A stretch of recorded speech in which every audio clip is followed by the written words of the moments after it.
Представете се. Казвам се Ангел Ангелов, на 45 години, от град Троян, семейен, с едно дете, момиче на 15 години, което учи в езиковата гимназия в Ловеч.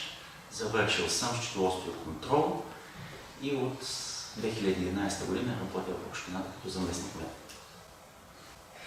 Здравейте, аз съм Йоана, на 18 години съм.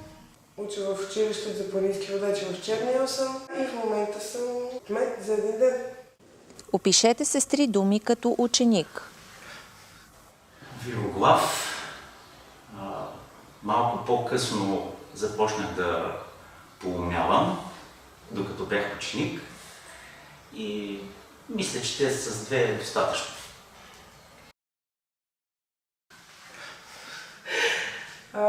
Война, със сигурност, не им е лесно на учителите, но приемам учебния процес на сериозно, изключително важен. Какъв е Троян през вашия поглед? Троян е родното място, което обичам много. Троян е красив град, бързо развиващ се в момента, наистина. Богат на култура и доста силно развиващ се в сферата на туризма, което е много добре и както за моята професия, така и за много други. Вашата формула за успешен бюджет е?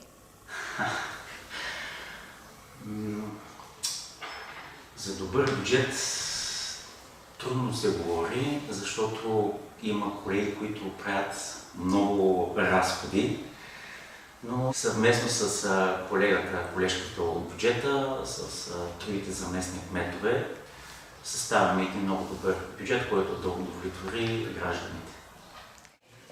За успешен бюджет да се изготвят най-важните неща. Първо трябва да се осигури основно, след което са развлекателни дейности. Има много идеи, но не могат всички да бъдат удовлетворени, за съжаление.